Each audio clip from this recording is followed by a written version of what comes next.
le cadre de l'actualité du net, on va parler des mots de passe. On vous l'a déjà dit, votre mot de passe doit être le plus long possible, avoir des majuscules, des minuscules, des chiffres et pour assaisonner le tout, quelques autres signes. Ah, j'oubliais, surtout ayez un mot de passe différent selon les sites et changez-les souvent. Oui, mais c'est compliqué tout ça, c'est mission impossible. Tout d'abord, choisissez un mot de passe compliqué pour votre boîte mail. C'est le plus important. Ne l'utilisez que pour votre compte mail. Et comme vous pouvez le mémoriser sur votre ordinateur ou votre smartphone, vous ne devrez pas le retaper. Pourquoi ne l'utiliser que pour mon compte email? Sur beaucoup de sites, on vous demande votre adresse email comme nom d'utilisateur. Si vous utilisez le même mot de passe dès qu'un de ces sites est piraté, le pirate peut prendre le contrôle de votre boîte mail, savoir où vous êtes inscrit et modifier tous vos mots de passe.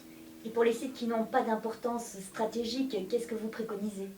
Eh bien, ce sont des sites où vous vous demandez pourquoi il faut s'inscrire, des services gratuits où il n'y a aucun paiement en ligne et pas de fourniture de services personnalisés. Là, vous pouvez utiliser le même mot de passe partout. D'accord, mais comment mémoriser ce mot de passe? Il y a un moyen très simple. Trouvez-vous une phrase, mémorisez-la, c'est facile.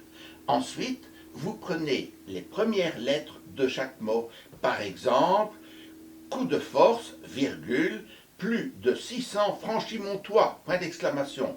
Cela vous donnera un C majuscule, D de 2, F de force, virgule, le signe plus, un petit D, 600, F, point d'exclamation.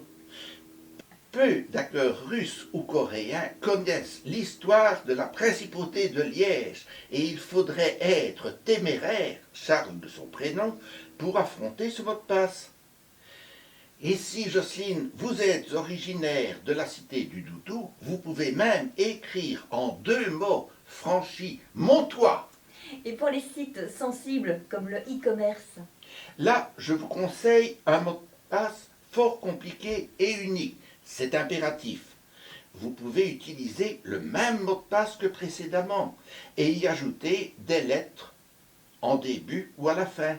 Des lettres qui représentent par exemple l'organisme auquel vous vous connectez. Par exemple, vous ajoutez plus A pour Amazon, plus E pour eBay. Souvent, je me demande si j'ai bien tapé mon mot de passe. Comment faire pour ne pas se tromper? Généralement, on vous demande votre nom d'utilisateur qui s'affiche en clair et votre mot de passe qui se représente par des points.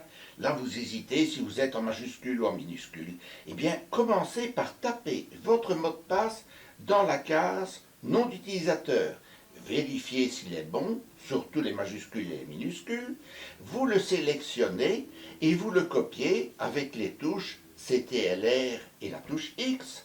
Vous le copiez ensuite dans la case mot de passe avec les touches CTRL plus V. Pour terminer, vous tapez le nom d'utilisateur dans la bonne case et vous validez. Merci pour tous ces bons plans, Michel. Et maintenant, je n'ai qu'une envie, c'est de chanter Valeureux Liégeois.